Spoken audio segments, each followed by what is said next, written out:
The worthless data. The auction that changed everything. Dr. Sarah Chen stared at the auction listing on her worn tablet screen. Lot 247, corrupted deep space data archive, 50 terabytes, origin unknown, AS is no refunds. The starting bid was 5 credits. Just 5 credits for 50 terabytes of data from deep space. Nobody else was bidding. Sarah was a data archaeologist, which was a fancy way of saying she dug through old information that nobody wanted anymore.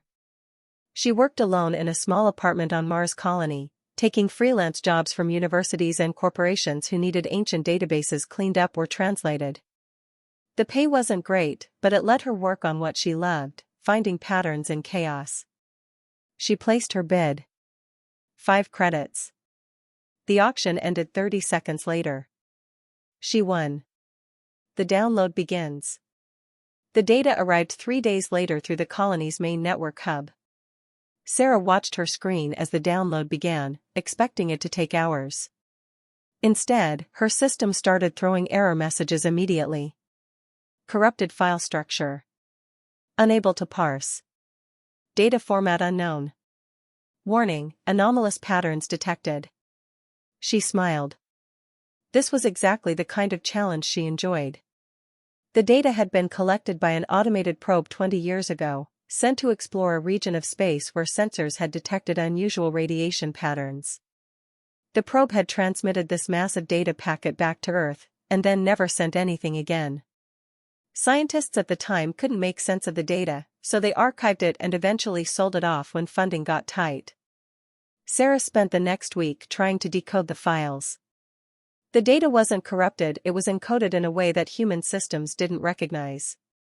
She wrote custom algorithms, tested hundreds of decryption methods, and slowly began to see patterns emerging. On day 8, she broke through the first layer. What she found made her heart race. The hidden message. The data contained star charts. Not just any star charts, incredibly detailed maps of stellar systems that humanity had barely begun to explore. But that wasn't all. Embedded within the charts were mathematical proofs, scientific formulas that solved problems humanity had been struggling with for decades. Advanced reactor designs that could produce clean energy. Medical treatments for diseases that still killed millions. Agricultural techniques that could work on hostile planets. Sarah sat back in her chair, stunned. This wasn't random probe data. This was a gift. Someone had deliberately sent this information toward human space, packaged in a way that would seem worthless until someone took the time to actually look at it. But who? And why? She dug deeper into the data, searching for any clue about its origin. That's when she found the message. It was hidden in the mathematical constants, written in a language that used universal principles, mathematics, physics, chemistry as its foundation. The message was simple: you are not alone. You are not ready. But you will be. Study. Grow. We are watching. The decision. Sarah knew she should report this to the government immediately. This was first contact, or at least evidence that someone out there knew about humanity and had been observing them. This was the kind of discovery that changed history. But something stopped her. If she turned this over to the authorities, what would happen? The data would be classified. Locked away in some military facility. The scientific breakthroughs would be weaponized or kept secret for national security. The truth about the message would be buried under layers of bureaucracy and fear. Sarah had seen it happen before. 10 years ago, a colleague had discovered evidence of ancient microbial life in asteroid samples. The data was immediately seized, classified, and her colleague's career was destroyed when she tried to speak publicly about it. No. Sarah couldn't let that happen to this discovery. She made a choice that would change everything. She started copying the data, breaking it into smaller chunks, distributing it across multiple networks. She sent anonymous packages to universities, research institutions, and independent scientists around the solar system. She made sure that within 72 hours, thousands of people would have access to this information. Too many to silence. Too distributed to control. The response begins. The first responses came within days. A team at the University of Europa confirmed the reactor designs were viable. A medical research group on Titan started testing the disease treatments. Agricultural scientists on Mars began implementing the new farming techniques. Nobody knew where the data had originally come from. Sarah had been careful to obscure her trail, but nobody cared. The information was real, it was revolutionary, and it was freely available to everyone. Governments tried to shut it down, of course. They issued orders, made threats, sent security teams to confiscate research. But it was too late. The data had spread too far, and scientists around the world refused to stop their work. Within 6 months, the first new reactor went online, providing clean energy for an entire colony. Within a year, 3 previously incurable diseases were being treated successfully. Within 18 months, hostile planets that could barely support small outposts were growing enough food to feed thousands. Humanity was advancing faster than anyone had thought possible. And it was all because one person had decided to share knowledge instead of hoarding it. The warning. Sarah continued her work quietly, still digging through the original data. She had only decoded about 40% of it so far. There was so much more hidden in those files, waiting to be discovered. That's when she found the second message. This one was different. More urgent. Well done. You chose to share rather than hoard. This is why we believe in you. But know this, you are being watched by others. Not all observers are friendly. Not all watchers want you to succeed. The knowledge we have given you is a test. Use it wisely. Use it together. If you can prove you deserve it, more will come. If you fail, you will face consequences. Sarah felt a chill run down her spine. Who were these others? What kind of consequences? She kept digging, faster now, driven by a growing sense of urgency. The data held more secrets, and she needed to find them before it was too late. The discovery of pattern. As she worked through the data, Sarah began to notice something strange. The information wasn't randomly organized. There was a deliberate structure to how knowledge was encoded. The easy stuff, the basic scientific breakthroughs, was near the surface, relatively simple to decode. But the deeper she went, the more complex the encryption became. It was like the data itself was teaching her, forcing her to develop new skills and understanding just to access the next level of information. This wasn't just a gift. It was a curriculum. A test.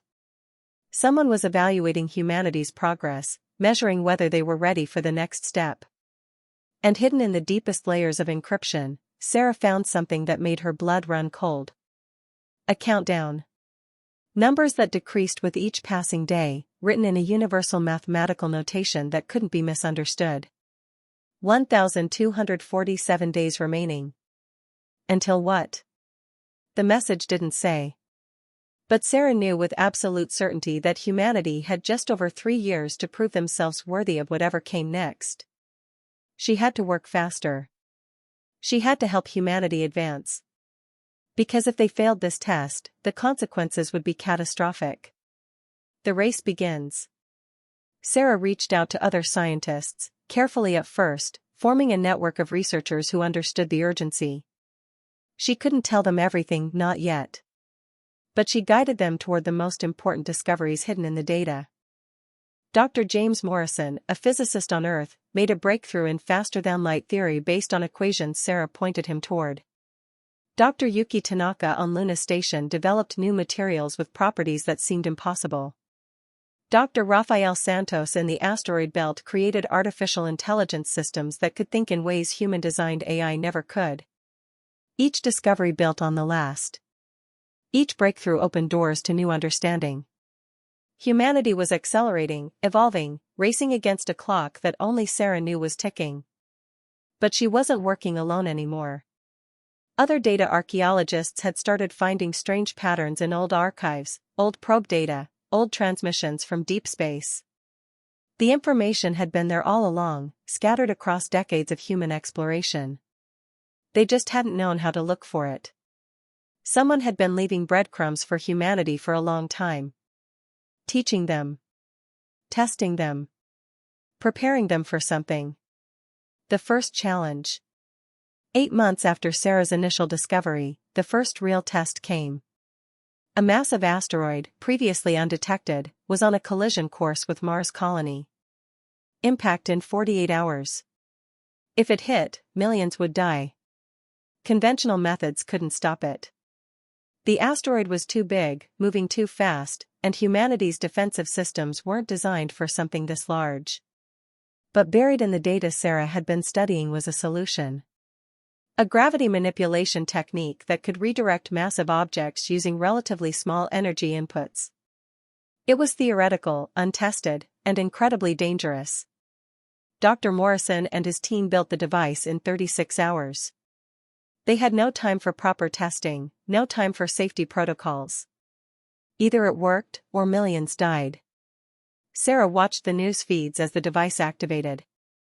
For 3 agonizing seconds, nothing happened. Then the asteroid's trajectory began to change, slowly at first, then more dramatically. It swept past Mars with 200 kilometers to spare. Humanity had passed its first test. But Sarah knew more would come. The countdown continued, 1001 days remaining. What humanity proved. The global shift. Everything changed after Mars' colony was saved. The governments that had tried to suppress the mysterious data finally understood they were fighting a losing battle. More importantly, they realized they were fighting the wrong battle. The information wasn't a threat to security. It was humanity's chance to prove themselves to whoever was watching. Sarah was finally able to work openly. The United Earth Council created the Office of Xenological Studies and appointed her as its director. She now had access to resources, teams of brilliant scientists, and most importantly, all the archived data from every probe and satellite humanity had ever launched. It was like opening a treasure chest that had been locked for decades. The pattern becomes clear. With proper tools and a team of specialists, Sarah began connecting dots that had seemed random before. The mysterious data hadn't started 20 years ago with that one probe. It had been arriving for over a century, hidden in transmissions that seemed like random noise, buried in data that appeared corrupted, encoded in ways that made it look worthless. Someone had been slowly, carefully teaching humanity for generations. Waiting for humans to become curious enough, advanced enough, and united enough to actually notice and decode the lessons. They'd been raising us, Dr. Morrison said during one late-night research session. Like parents teaching a child, giving us knowledge bit by bit as we proved ready for it. But preparing us for what? Dr. Tanaka asked. Sarah pulled up the countdown display. We'll find out in 847 days. The second test. The second test came unexpectedly. A signal reached Earth from the outer solar system, a distress call from a ship. But not a human ship. The transmission was clearly artificial, clearly intelligent, clearly not from Earth. For the first time in human history, proof of alien life had arrived. And they needed help. The ship was damaged, drifting beyond Neptune's orbit, and its crew was dying. The transmission included enough technical data for humanity to understand what was wrong, a cascade reactor failure that would explode within 72 hours, creating a blast that would sterilize everything in a 3 million kilometer radius. Several Earth colonies would be destroyed. Millions would die. But here was the twist: the aliens had weapons. Advanced weapons. If humanity approached to help, they risked being attacked. The aliens might see human ships as a threat. This could be first contact, or it could be the start of an interstellar war. The United Earth Council debated for 6 hours. Half wanted to send military vessels, prepared for combat. Half wanted to ignore the distress call entirely, let the aliens drift away and explode somewhere that wouldn't threaten human colonies. Sarah stood before the council and made her case. This is the test. Don't you see? Whoever left us that data is watching to see what we do. Do we help, even when it's risky? Do we choose compassion over safety?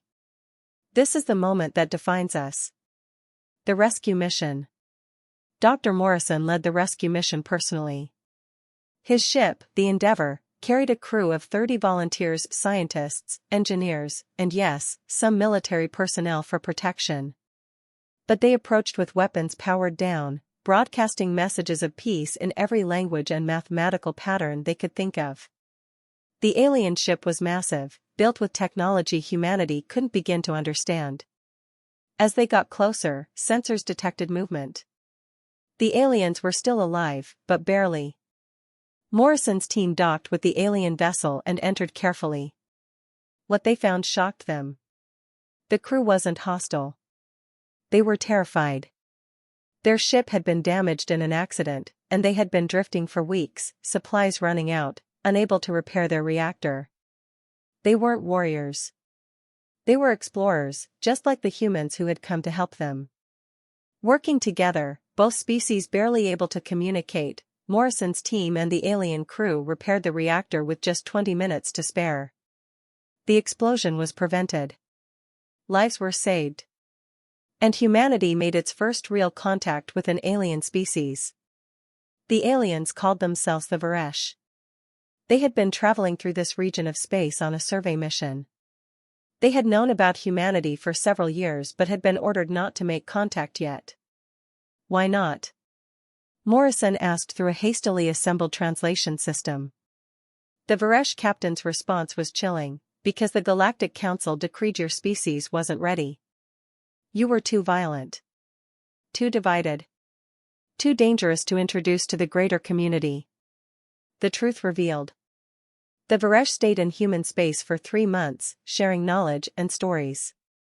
Sarah met with their scientists and finally learned the truth about the mysterious data. The Galactic Council was real, an alliance of 47 different species that had been exploring the galaxy for thousands of years. They had a strict protocol for new species: observe from a distance, don't interfere, don't make contact until the species proved they were ready. But one council member, a species called the Architects, had disagreed with this approach. They believed that intelligent species deserved help, deserved knowledge, deserved a chance to grow faster than they could on their own. So the Architects had broken council law. They sent hidden knowledge to younger species across the galaxy, encoded in ways that made it look worthless unless someone was curious enough and persistent enough to dig deeper. Most species ignored it. Many found it but kept it secret, used it selfishly. But humanity had done something the Architects had rarely seen. Humanity had shared the knowledge freely. One person, Sarah, had made the choice to give it to everyone rather than keeping it for herself or her government. That's why we believed you might be different, the Varesh captain explained. That's why the Architects kept sending more data. You were passing their test. Sarah felt the weight of that revelation. And the countdown? The 847 days remaining? That's when the Galactic Council will vote on humanity's status. If you prove yourselves worthy, you'll be invited to join the council. You'll have access to knowledge, trade, alliances, and protection. If you fail... The captain paused. The council has ways of ensuring dangerous species don't spread beyond their home system. The final push. Now that humanity knew the stakes, everything changed. The countdown wasn't counting down to disaster, it was counting down to Judgment Day. In less than 850 days, the entire Galactic Council would evaluate humanity's progress and decide their fate. Sarah and her team worked around the clock, coordinating efforts across the solar system. But they weren't trying to present a false image. They were trying to bring out the best of what humanity actually was. The reactor technology spread to every colony, eliminating energy poverty. The medical treatments were shared freely, saving millions of lives regardless of which nation or corporation had funded the research. The agricultural techniques turned hostile worlds into gardens. But more importantly, humanity began to unite. Old conflicts seemed petty when faced with the reality of a galaxy full of other species. Nations that had been enemies for generations started cooperating on space projects. Corporations that had fought over patents began open sourcing their innovations. It wasn't perfect. There were still conflicts, still greed, still violence. Humanity didn't become saints overnight. But they were trying. They were moving in the right direction. The demonstration. 6 months before the Council's judgment, something unexpected happened. A species called the Krell attacked a Varesh colony world. The Krell were aggressive, territorial, and had been rejected by the Galactic Council decades ago. They resented the Council's power and occasionally raided the territory of member species. The Varesh sent out distress calls. Several Council species responded, but they were days away. The colony would be destroyed before help could arrive. Humanity was closer. Just 12 hours away. But this wasn't a rescue mission for a damaged ship. This was a battle. If humans intervened, they would be entering a war between alien species. They had no obligation to help. No one would blame them for staying out of it.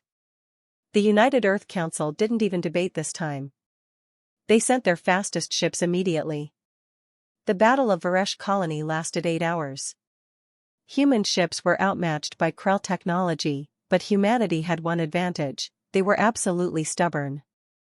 They refused to retreat. They took damage, lost ships, saw people die, but they kept fighting to protect civilians they'd never met from a species they'd only known for 6 months. When Council reinforcements finally arrived, the humans were still there, battered but unbroken, holding the line. The judgment. When the 850 days finally expired, the Galactic Council convened. Sarah was invited to present humanity's case, to argue why her species deserved membership in the galactic community. She brought no fancy speeches. She brought records. Video of scientists sharing discoveries freely.